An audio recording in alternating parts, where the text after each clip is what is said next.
All right, we're on the Sludge Factory podcast today, and today we're checking in with main songwriter, guitarist for a band called The Ocean, Mr. Robin Staps. Robin, thank you for being here today. How are you?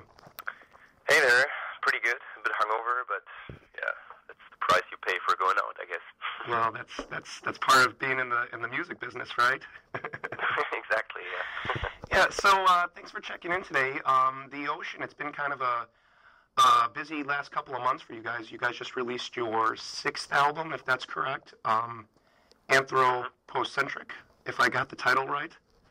That's correct. Can you talk a little bit about the album? First of all, what's the reaction been so far? It just came out in end of November, I believe. So how are you guys pleased with how are you guys finding the reaction has been so far? It's been really good from what I've heard. I've been on tour for the last 2.5 months, so I haven't really followed it so much, but we got really good reviews, as for most of our previous albums too, so that doesn't mean that people actually dig it, but it seems from the reactions we got from fans that people are really into it. We released 2 albums this year, actually. There was another one that came out in April called Heliocentric. The two kind of belong together. And the first part, Heliocentric, when it came out, it confused some people because we had a new vocalist who was using more clean vocals than in the past. And some people seemed to have a hard time getting into it also because there were a lot of really mellow, quiet songs on that album. And now with Anthropocentric, it seems that most people are starting to understand where we're going and what we want to do, and that's the reaction I've had from a lot of people, that now with the second album being released, the first one makes more sense to them, and they both do belong together, and you do need to listen to them both to get the full picture, I guess. So yeah, I'm pretty happy with how it's been going, and there's lots of press happening right now, lots of exposure for us, and we get good tour offers. Everything is headed the right way. Very, very cool. That's good news. I was aware of Heliocentric, but I'm so backed up on albums so many times. I didn't actually realize that they both came out this year. Would you consider this? I mean, it sounds like if they were meant to be listened together, is this kind of like a conceptual record? Would you call it? Yeah, of course. The 2 albums do belong together, as the related titles insinuate, and from a lyrical standpoint as well, both albums are a critique of Christianity from different philosophical angles. So lyrically, the 2 albums belong together, and musically too. You can listen to each one on its own, of course, but they were both recorded in the same recording session. The instrumental tracks, at least, we did record the vocals separately. But yeah, the sound is pretty homogeneous, I would guess, and it's the same kind of approach in both albums. And I think you do need to listen to both of them to get the full picture. But sure. The reason why we didn't release them all at once was like we did before with Precambrian, our album that came out in 2007. The reason why we didn't do that again this time was that we just didn't want to overcharge people with information, and I think you wouldn't do your own songs justice if you release too much material at once, because people's attention span is usually pretty short these days, and we didn't want those songs to go to waste. That's why we decided to release one album in the spring and the second album in the fall. Cool. And now you mentioned some touring. Do you guys have any shows lined up or tours lined up to support these new records? Yeah, we're going to take a break right now, actually, because we just finished a big tour supporting the Dillinger Escape Plan in Europe, and then Anathema just after that, basically. So we've been out here for about 3 months, and we just got back 2 weeks ago. So right now we're going to take a break for the months of December and January. And then in February, we're doing a couple of fly-ins, and we're probably going to be, the next bigger tour for us is going to be in March. It's going to be a headlining tour here in Europe. And then in April, May, we're going to the U.S. for about a month. Very cool. Supporting another band that I can't really tell you at this point who it is, because It's not officially announced. It is confirmed, though. So I can tell you that we're definitely going to be there between April 15th and May 15th. There may be a couple of headlining shows before or after that tour. And after that, we're coming back to Europe to do a couple of UK shows, and then another headlining tour in June. So we have lots of touring lined up for 2011 for sure. Very cool, and I'm definitely looking forward to when you guys come out here in the States. I know you know nothing's official, so you probably don't want to talk too much about it, but can you tell us some of the cities you're going to be playing in the States? It's going to be not as I just heard yesterday, it's going to be not a major markets tour. So there's no New York show, there's no LA show. I think there is a Chicago show for some reason. Awesome. But it's mainly like smaller cities, but it's all over the U.S. It's like entirely, I know there's a show in Seattle. I don't have the tour dates here right now, but there's shows on the East and on the West Coast and all across the country, basically. So we should be playing somewhere near wherever the fuck you live. Cool. So yeah, looking forward to that very much. Okay, so let's talk a little bit about the new album. You mentioned well, obviously you're the main songwriter, creative influence, and you did talk a little bit about the fact that this album deals a lot with religion. You know, I'm not a religious person, first of all, but I'm fascinated by the topic, and I'm especially fascinated by the kind of juxtaposition of heavy metal music and religion. You know, religion has always kind of been a big part of heavy metal music in some way, you know, either the one extreme or the other. Can you talk a little bit about, not necessarily your religious beliefs, but, you know, why is it important for you to maybe include some of those topics in your songwriting? Well, I've been interested in this whole subject matter for a long time. I was first exposed to creationism and like modern days Christian fundamentalists when I was about 16 years old and actually living in the U.S. for a year with a diehard Baptist Christian creationist host family. And I had these discussions at that time with my host sister, who tried to convince me that the dinosaurs never existed and Earth is 5,000 years old and at the center of the universe. And that was the first time when I was confronted with that. And since then, I've been thinking about the subject matter for many years. I studied philosophy then when I got back to Europe, and have always been into religious philosophy and philosophy dealing with religion. I'm an atheist myself. Okay. So it was only normal and natural that at one point I wanted to talk about that with my art as well. And I've been wanting to do a concept album about that for a long time, actually. And now, after Precambrian was done in 2007, and we were thinking about what was the next project lined up for us, it was becoming clear very soon that we wanted to do an album about those things. It's not a traditional heavy metal religion album. No. I mean, most metal albums dealing with religion are either, Satanist death metal and black metal bands, or Christian metalcore acts that we don't really have here in Europe, but you do have quite a large scene over there, I believe. Exactly, so, yeah. Those two extremes, which is kind of funny that both of these extremes exist within the same kind of subcultural realm. That's really interesting. But our album is neither one. Obviously, it's an album that's coming from an atheist perspective. We have a lot of influences by Richard Dawkins in our lyrics, and you find that throughout all the albums, and lots of other atheist philosophers such as Friedrich Nietzsche. But it's not an atheist album in the traditional heavy metal way that is being advocating Satanism instead, which is just as stupid a religion as Christianity to me. So right. Yeah, no, I mean, I'm definitely fascinated by those topics, and I agree with you. I mean, so often when you hear bands that are religious, it doesn't matter what type of religion, it's usually one extreme or another, and it can kind of get boring, and it doesn't really make sense to you. But one of the things I am interested in is being a little bit more thought-provoking. I actually heard an interview with you where you actually told that story about living with your host family in the States, and one of the things that I think I remember you saying in that interview was that you were somewhat shocked that your host sister had all these ideas in her head that weren't even her own. Is that one of your goals, that you're just trying to get maybe people to think a little bit more about some of these topics that aren't necessarily cut and dry and nobody really has any real answers for? Is that something that you aspire to do? I think we actually do have quite a lot of real answers for a lot of these questions that were originally at the origin of religious belief. Originally, when people started thinking about God, it was because they didn't have answers to a lot of these questions. Why, when people looked into the mirror and saw their own face mirrored in a river or something like that, they were like, "Wow, there must be God in that." But now we have explanations for that for a lot of things. Not for all of them. I'm not saying that, but modern science and the rise of modern natural science has led us to a point where we can makes religion maybe not obsolete, but a lot of the religious answers to these questions obsolete. And that's what a lot of people still seem to not have realized in these days and age, that we're in a position now after the period of enlightenment and the rise of modern natural science, where we can answer a lot of the questions, where the only answer for many centuries was an answer that somehow related to God.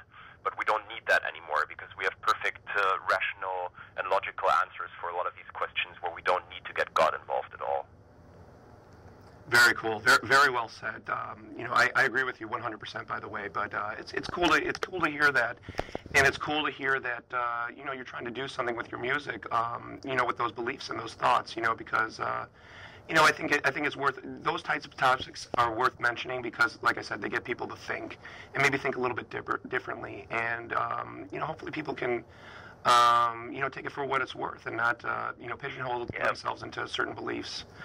We're making an offer with all our lyrics and ideas and concepts behind the music. It's not that everyone has to take up that offer. If people just want to rock out and don't give a shit about what the lyrics actually deal with and about all these ideas behind it, then that's fine with me. And that's, but sometimes I go to shows and I see a band and I have no clue whatever they're talking about. So that's cool if people just want to enjoy it from that side. But if I really like a band, and I usually get to the point where I want to find out a little more about them, mm-hmm. and dig a little deeper. And then if you find something there that you find interesting, that's always cool, and that opens up a new horizon of possible appreciation. It can go both ways. It can also ruin the thing. If you really like a band, you read the lyrics and find out they're dumb as fuck, then that can really ruin the experience. Absolutely. Too. But ideally, it opens up that new door somehow, and that's what we're trying to do with all this. We're not saying everyone has, we're not putting the lyrics and all these ideas in front of our music. The music is obviously the most important thing, but for those people who do want to dig a little deeper, hopefully they will find something that they find interesting, and that gives them some inspiration to think about certain things. Very cool, very cool. Well, let's talk a little bit about the music then. You yourself, but The Ocean has always really seemed like a band that enjoys being challenged by what they can do musically. It incorporates so many different sounds. I mean, it's really hard to define what type of a band you are, because there's so many different elements of your music. First of all, how would you describe the band, to somebody who didn't know anything about The Ocean? I really suck at that and usually leave it up to journalists. It's very hard to describe music with words. Well, I guess most people would pin us down as a metal band, and that's fine with me to some degree, but then we've always had these influences from completely different sides that are not metal at all. There's lots of classical influences. We started out playing with strings and classical instruments, even with our first album, Fuck Diver, which came out in 2003, and have always employed these elements and these extra musicians that were part of this thing that we called the Ocean Collective, that was around the band in the early days, and that is still there to some degree, but usually only for recordings and certain select live shows. So we're not a generic metal band that consists of just like drums, bass, vocals, guitars, and that's it. We've always had these influences from classical music as well, and you hear that not only you see that not only in the instrumentation but also in the music. I think we have really long, epic songs for the most part that sometimes exceed the 8 to 10 minutes realm, and it's kind of atmospheric and dark somehow. But I really suck at describing it. People should listen to it and give it a chance with unbiased ears, as hard as that is these days. Well, that might be the best compliment. When you say dark and atmospheric, you immediately think of like something goth or something like that. Or like black metal or something like that. Yeah. Yeah, exactly. It's not like that. Well, I mean, I think that might be like one of the best compliments that you can pay a band, is by saying, you really can't describe their sound at all, and I think, The Ocean especially, I mean, I don't know if I would know how to describe it to like a friend who had never heard you guys. Like you said, there's heavy moments, there's very harsh moments, traditional type metal moments, but then you guys are mixing it with things like classical instruments, and you don't see a lot of that. Was there any type of, were you guys accepted right away in the metal community when you guys first started incorporating that sound? Was there any type of trepidation on your end? Maybe this isn't something that's not, going to necessarily Not at all. work. People never knew which category to put us in, and that made it difficult for us, especially in the early years, because people were always like, "So, what are you guys? Are you a metal band, or are you like an avant-garde dark jazz band, or what the fuck are you?" And that's now, I think people have, like I said earlier, have understood where we're headed and what we want to do, and people appreciate that we're not that easy to pin down. But of course, that's something that takes some time. You have to build your fan base first, and have to find people and reach out to people who appreciate a band because of that, because they're different, because they're not so easy to pin down. And there are not too many people out there who are open-minded enough for that. But but nowadays it's really cool, I think, and people have been following us for many years, and not everyone likes every single album we do, because the stylistic differences are quite large, and even on the new two albums we released, there are some really heavy songs on that, and some almost acoustic piano-based tracks as well. So the dynamic range is really big, and the stylistic range as well. And lots of people have a problem with that, because they just want to listen to metal or whatever, and they say, "You guys are not a metal band." I've heard that so many times when we released Heliocentric. People were like, "Yeah, this is bullshit. This is not metal." Well, we never conceived of this band as a mere metal band in the first place. I think the people who followed us over the years appreciate that. And there's still, like, even in the really calm and acoustic songs, as much as in the really heavy pieces, there's still a red thread going through all of them that is probably like a certain atmosphere behind it, certain chord progressions that we keep using in a lot of our songs, and a certain way to write and arrange songs and to treat dynamics as well. And that's as precise as I can pin it down. It's still very vague, very, very vague. But I think there is a red thread going throughout all our work that is including the really calm and acoustic songs as well as the really heavy tunes. Cool. I mean, I'm one of those people who just, I'm a fan of music. I don't just love heavy metal. I mean, obviously, heavy music is my first love, but I love all kinds of music, and I know you do too. I know you currently listen to all different types of music. You mentioned classical music. What were you listening to, or what were you influenced by when you said, maybe not when you said I want to play music or I want to be in a band, but I want to make really aggressive type of music, or I want to be aggressive about my music making process. What kind of what made you want to be this type of a musician, or a musician who what am I trying to say? Is so progressive about their musical creation. Well, that was not really a conscious decision. It was just something that happened when I was growing up. I grew up in the hardcore scene in the early '90s, and I was somehow fascinated by the aggression and the energy on stage at that time, in combination with a positive message. I was always into this PMA and straight edge and veganism thing that was really big at those days, and that fascinated me somehow, to see bands that are really aggressive in their delivery but positive in their message behind it. That was my first big love with music was hardcore, and that I got more into the progressive and experimental side of it. Bands like Unbroken, Groundwork, and then later Converge and the Dillinger Escape Plan, and these kind of bands, and Neurosis, of course, Breach, Refused. All these bands had a huge impact on me and shaped my own desire to play music. And I don't really know what it was that got me hooked in the first place. I guess it's just one of these things that you experience when you're growing up, and all of a sudden you see something and you're like, yeah, this is awesome. I don't know why, but I like this. Yeah. I mean, for me, I got really into some of the bands from like the 70s, King Crimson, Rush, those types of bands, and then I was kind of... Oh yeah, I love those bands too, but I discovered them much later, actually. That was more when I was like 20, 21, 22, something like that, and I got into heavy music when I was like 13, 14. Yeah. I'm a big fan of King Crimson, for example, but I didn't discover them until I was, I think, 21 or 22. Yeah, I mean, I don't think I've ever heard like a 13-year-old kid say, "Oh yeah, the first band I ever got into was King Crimson." I mean, that's definitely a band that you kind of have to warm up to. I mean, you're not going to get into them unless you've listened to some heavy music before. So that's cool. You mentioned hardcore too. I'm also a big hardcore fan. This might be totally off the wall. Did you ever get into Crowbar, Kirk Windstein? Oh yeah, Crowbar is an awesome band.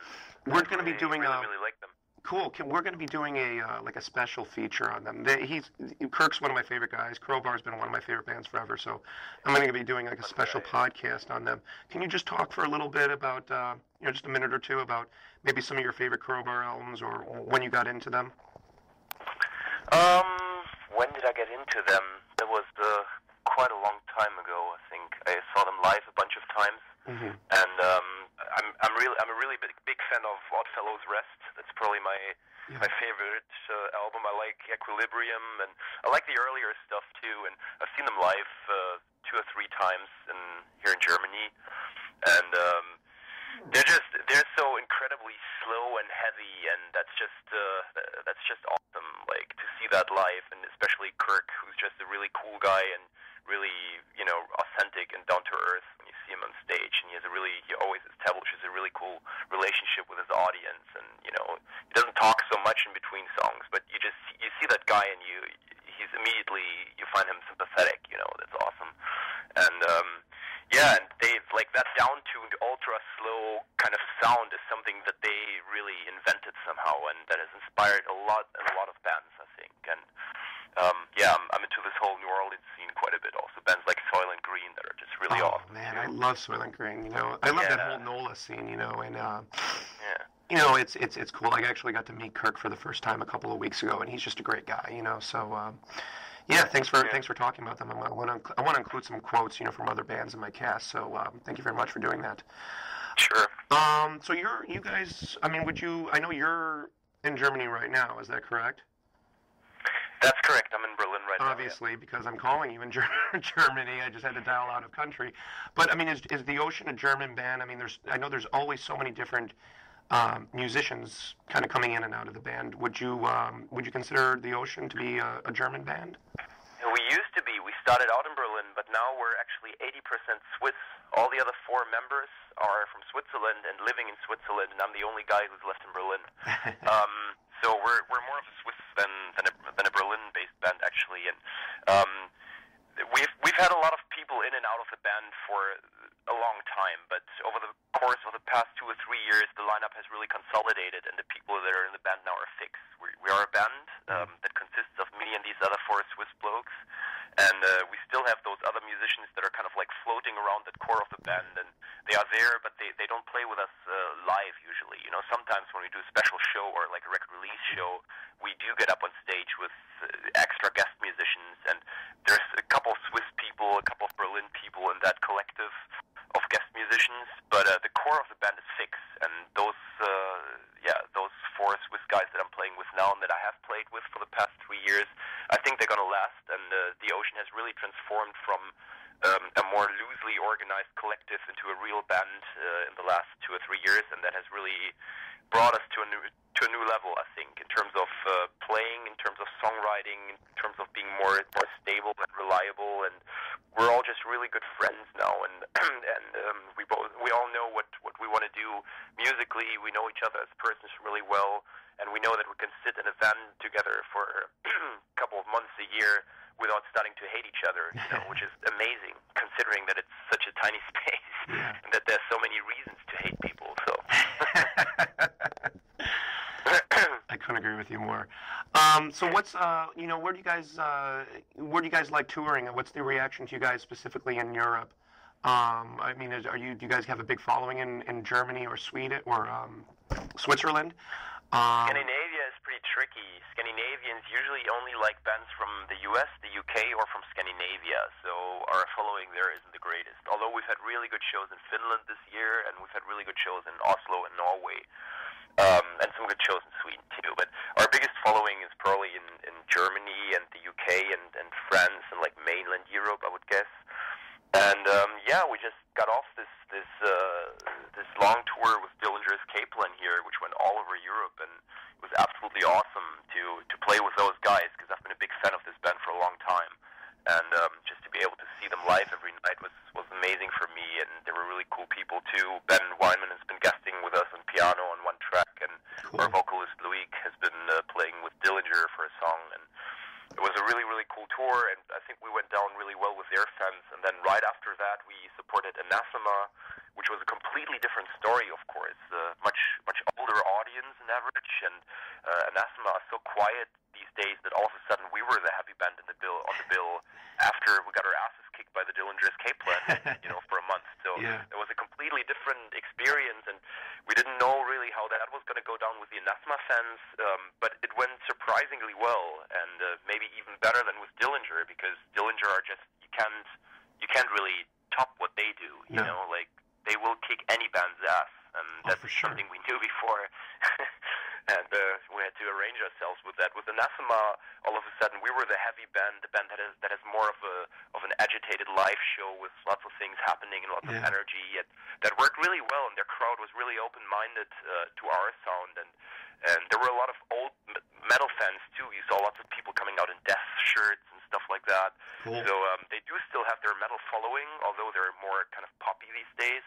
So that tour was very cool too, and I think we won over a lot of new fans on those two tours. And we'll see how our next headlining tour goes over here. Very cool, very cool. Now, what about the States? Where are some of the cities in the States that you've played that you have been exceptional? We've only toured the U.S. once in 2008. There was our first ever tour over there, and it was a headlining tour, which was kind of like a daring move. Sure, yeah. But it worked out pretty well, actually. We toured the East Coast with Kalesa. It was a really cool package. Yeah. And then Lair of the Minotaur, they're actually from Chicago. They were on that whole I know tour those as well. guys, Yeah. And it was a really fun tour. We've had some really, really good shows in the biggest cities. I remember New York was awesome, LA was awesome, San Francisco was awesome. All the Florida shows were really good somehow. And of course we've had some small like shit places too, like El Paso, Texas, or generally all the Texas shows were just complete bullshit.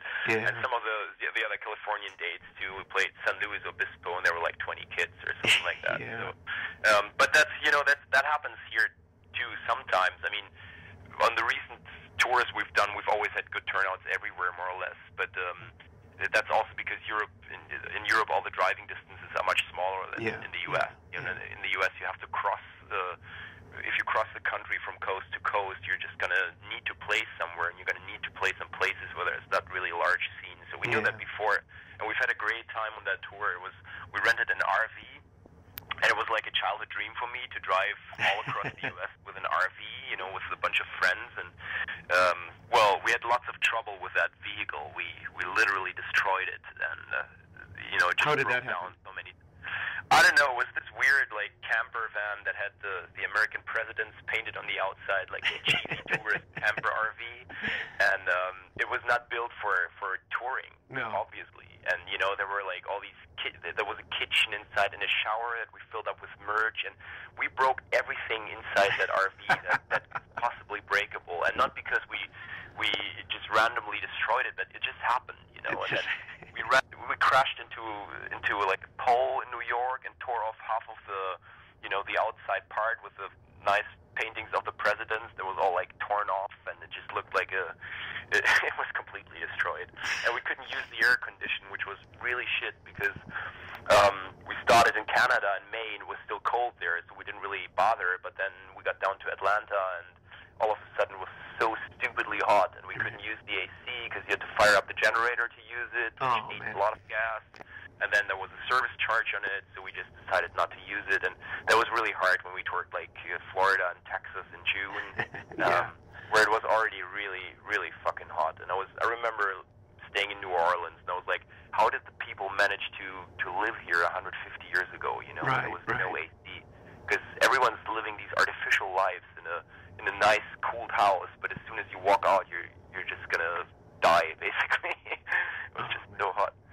So it was a rough tour for us, but it was a very cool tour, and most of the shows were good, and I'm really looking forward to the next U.S. tour we're doing next year. Cool, man. Those are some great stories. I love that kind of stuff. I guess that kind of stuff builds character, right? Or helps you guys feel like you're paying your dues a little bit. So yeah, it's all part of rock and roll.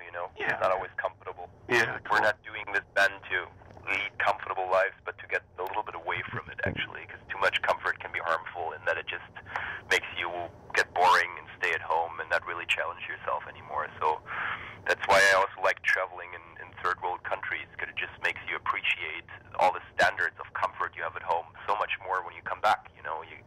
Like after traveling in Bolivia for 2 months and not having had a hot shower in ages, you just really enjoy it when you're back home. You're like, wow, this is awesome, a hot shower, and that's all part of it. True, man. Good perspective on that. So like, what's left for you guys? I mean, what as far as your goals? I mean, it seems like you guys are, really coming into your own as a band. You guys are even doing your own headlining tours now. Are there any other, is there, like you say, a band that you would love to play with, or maybe a festival that you would love to appear on, or I mean, do you guys have any like goals that you're still trying to achieve as a band, as a collective? Oh yeah, heaps of them. Heaps of festivals we still want to play. I want to play Download. I want to play Roskilde. Maybe even Ozfest one day. Who knows? If it's still around, yeah. If it's still around, yeah. There's heaps of festivals, heaps of bands I would like to play with. I really want to tour with Thrice. They're one of my favorite bands right now. Oh, great band, yeah. Amazing. And I would love to tour with Mastodon, obviously. And Tool is another dream, but who knows if that's ever going to happen. But yeah, there's lots of goals that could still be achieved, and hopefully we will achieve some of them. And also in terms of touring, I really want to go to. I'm actually working right now on bringing us to China next year, which is something I would really love to do. And I want to tour South America and Australia and India. We've never been to these places too, so lots of goals on the horizon. Yeah, hopefully we will reach some of them over the next couple of years. Yeah, cool. I was actually going to mention Tool earlier. I didn't even think about that you might be a fan of theirs. They're one of my all-time favorite bands, and oh yeah. Can't wait to see them. The last time I saw them, they took Meshuggah out with them, which was amazing. I mean, I know they did that in Europe too, and I missed that tour because we were touring ourselves around the same time. So I was really bummed out. That was like the most amazing package, one of the most amazing packages in the last couple of years, I think. Well, hey, if you guys can work out a Tool tour, hey, I'll be there every night. That would be amazing. So we'll see if that can happen. So you mentioned, just to kind of wrap things up, I don't want to take too much more of your time, but you mentioned you got a big touring schedule planned for 2011. Is there anything else that you can kind of tell the fans as far as what we can look forward to? Is there anything else you guys are going to be working on?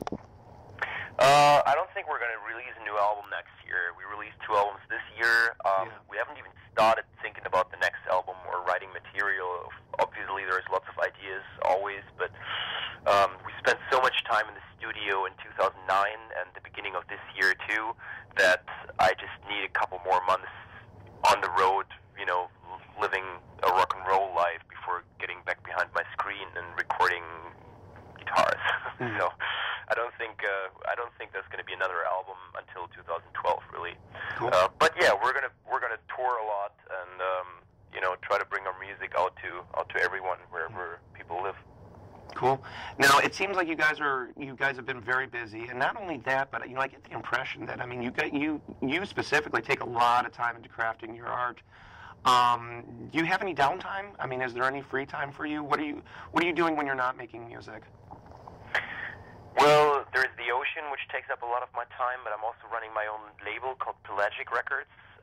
We're actually releasing a lot of the Ocean albums on vinyl in really elaborate special packagings and limited boxes, and we just released Heliocentric and Anthropocentric together as a 4 LP box, silver foiled, and with the dials that show like the planets orbiting around the sun and everything, and it's a really nice fancy project. And I also release some other bands that I'm a fan of. I also have another side project called Earthship that is more in the vein of, well, there's a little bit of Crowbar influence in there actually. Really? Crowbar, Zobra, Baroness, Iron Monkey. It's like this heavy stoner sludge kind of thing. Awesome. And we just released our debut album. Well, actually, officially, it's going to be released in January, but you can already buy it at our web shop at pelagic-records.com. Also, all the other Ocean releases. So the label work takes up a lot of time too, and then I'm working as a translator on a project basis every now and then, and I'm also involved with a festival here in Berlin called Friction Fest that is taking place in April, where the goal is to get bands on stage that usually wouldn't play together on a normal festival environment. Awesome. Because they're different, but there is something that unites all of them. And we want to create friction between different genres within the wide genre of rock and roll, basically. And that's very cool. Happening in April, May, and yeah, we have lots of cool bands this year, and we had a really good festival experience last year. It's like a 2 to 3 day festival here in Berlin, so that takes up a lot of my time too. And other than that, I'm not really doing anything else. The Ocean, Pelagic Records, and Friction Fest, and that's and some translations every now and then. That's what I do. Well, hey man, that's awesome. I mean, it certainly sounds to me like you're living and breathing the spirit of heavy metal or music anyway, of art, and that's really cool, So I give you a lot of respect for doing that. So. Cheers, man. Cool. So yeah, listen. Just want to thank you, for taking the time today, giving us a great interview. Is there, you kind of said a lot, and I appreciate everything that you had to say. Is there anything you'd like to kind of wrap up by telling the fans of the Ocean? Well, come check us out live whenever we're somewhere near your place. It's something. Yeah, our live show is something that really gives the albums a different note and puts them in a different context, I think, because obviously you can't really convey what we do live on an album. We have a light show, we have visuals that are visualizing the lyrical content of the songs, and it's all like one big kind of imaginary movie that we try to do when we play live. So definitely check that out when you have a chance. Cool.